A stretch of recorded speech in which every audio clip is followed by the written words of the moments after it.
दोस्तों, आज की खबर थोड़ी अलग है, थोड़ी हैरान करने वाली भी है और थोड़ी सोचने पर मजबूर करने वाली भी। आपने एक कहावत तो जरूर सुनी होगी कि जब कोई किसी की मदद करता है तो आसपास के लोग भी खुश होते हैं। लेकिन इस बार ऐसा नहीं हुआ।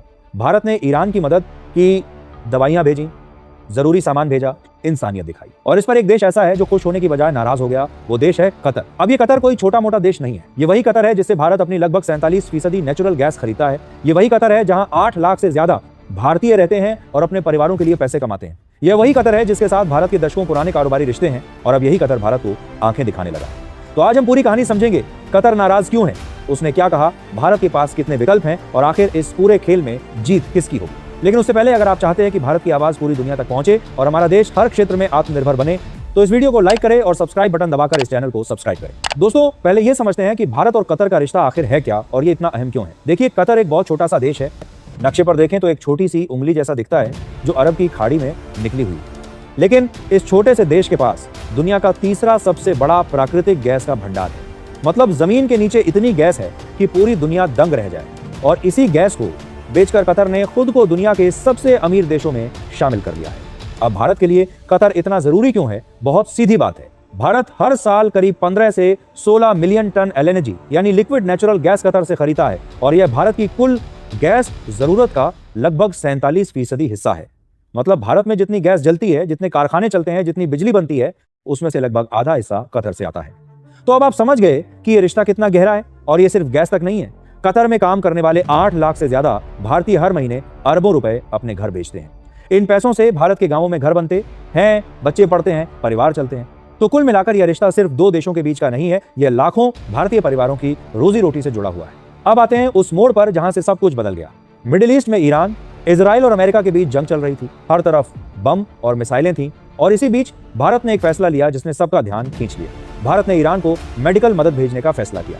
दवाइयां, ट्रॉमा किट, सर्जिकल सामान, वो सब कुछ जो एक युद्ध में घायल इंसान की जान बचाने के लिए चाहिए होता है। अब भारत का कहना था कि ये इंसानियत है।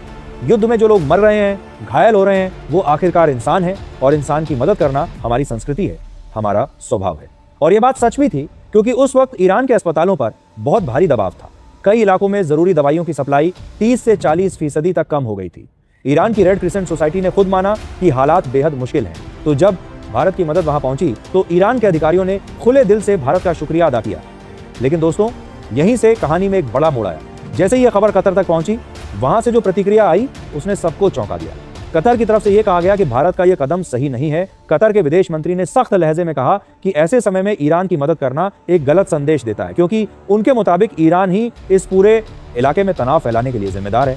और इशारों में यह भी कह दिया गया कि भारत को अपने फैसलों के नतीजे समझने चाहिए। मतलब सीधे सीधे धमकी। और कुछ रिपोर्ट्स में तो यहां तक कहा गया कि गैस सप्लाई को लेकर दबाव बनाने की बात भी की गई। अब जरा रुकिए और सोचिए।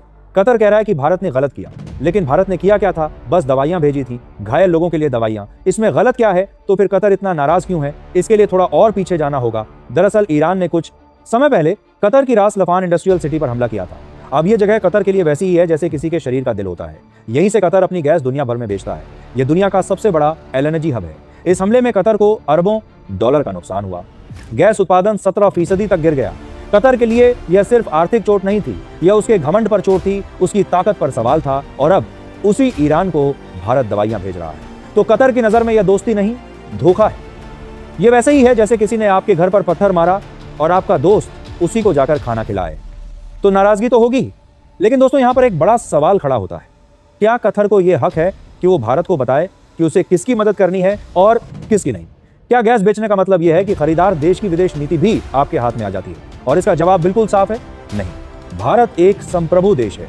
भारत अपने फैसले खुद लेता है और भारत ने हमेशा से यह दिखाया है कि वो किसी के दबाव में नहीं आता, चाहे वो अमेरिका हो, चाहे रूस हो और चाहे कतर। और अब भारत के अधिकारियों ने भी यह साफ कर दिया है कि हमारे पास गैस के लिए दूसरे विकल्प मौजूद हैं और हमें कतर के आगे हाथ फैलाने की कोई जरूरत नहीं है। यह सुनकर कतर को जरूर झटका लगा होगा। अब आते हैं सबसे जरूरी बात पर। अगर सच में कतर गैस सप्लाई रोक दे या कम कर दे तो क्या भारत मुश्किल में पड़ जाएगा? तो इसका जवाब है हाँ और नहीं, दोनों। हाँ, इसलिए कि 47% गैस एक बड़ा हिस्सा है और इसे रातों रात रिप्लेस करना आसान नहीं है। लेकिन नहीं इसलिए कि भारत ने पिछले कुछ सालों में बहुत समझदारी से काम किया है और अपनी गैस की जरूरत के लिए कई देशों पर निर्भरता बनाई है। कतर के अलावा यूएई भी भारत को गैस देता है। ओमान भी 7 से 8% गैस देता है, अमेरिका 7 से 10% देता है, ऑस्ट्रेलिया 10 से 15% देता है। यानी अगर कतर का हिस्सा कम भी हो तो भारत दूसरी जगहों से यह कमी पूरी कर सकता है। हाँ, थोड़ी कीमत ज्यादा लगेगी, थोड़ा वक्त लगेगा, लेकिन भारत रुकेगा नहीं। और यही बात कतर को सबसे ज्यादा परेशान करती है, क्योंकि कतर को पता है कि अगर भारत जैसा बड़ा खरीदार उससे मुंह मोड़ ले तो उसे भी बड़ा नुकसान होगा। भारत हर साल करीब 15 से 16 मिलियन टन एलएनजी कतर से खरीदता है। यह से एक बहुत बड़ा कारोबार है, और अगर ये बंद हो तो कतर के लिए इतना बड़ा खरीदार ढूंढना आसान नहीं होगा। तो दोस्तों, असली बात यह है कि इस पूरे खेल में दोनों देशों को एक दूसरे की जरूरत है। कतर को भारत का पैसा चाहिए और भारत को कतर की गैस चाहिए। लेकिन फर्क यह है कि भारत ने अपने विकल्प तैयार कर लिए हैं और कतर के पास भारत जैसा कोई दूसरा इतना बड़ा खरीदार नहीं है। तो दबाव की राजनीति में भारत की स्थिति कहीं ज्यादा मजबूत है, और यही वजह है कि भारत ने कतर की नाराजगी पर कोई तीखी प्रतिक्रिया नहीं दी, कोई बड़ा बयान नहीं आया, विदेश मंत्रालय चुप रहा।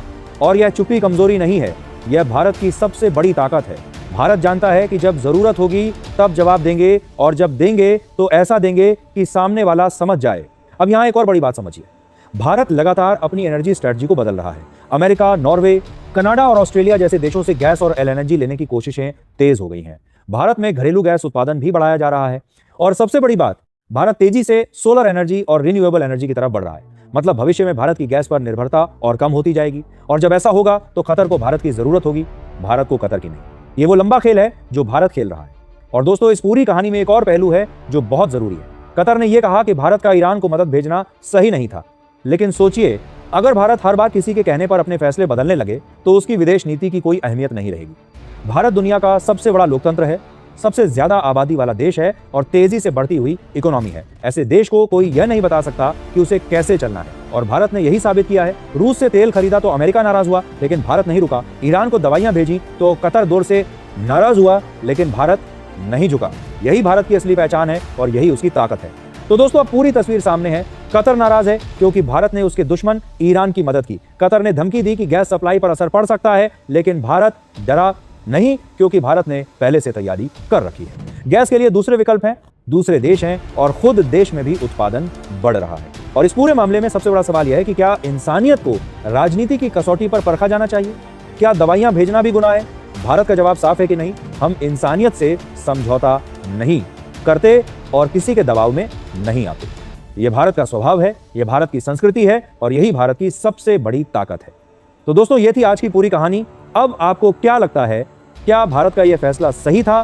क्या इंसानियत के नाम पर उठाए गए कदम को राजनीति की नजर से देखा जाना चाहिए? और क्या भारत को कतर की नाराजगी की परवाह करनी चाहिए? अपनी राय नीचे कमेंट में जरूर बताइएगा। तो दोस्तों, ये थी आज की पूरी खबर, जो काफी रिसर्च और मेहनत के बाद आपके सामने रखा गया है। और जाते जाते एक छोटी सी हेल्प कर दीजिए, इस वीडियो को एक लाइक करके अपने दोस्तों तक शेयर करके हमारी मेहनत को सपोर्ट कर दीजिए। धन्यवाद।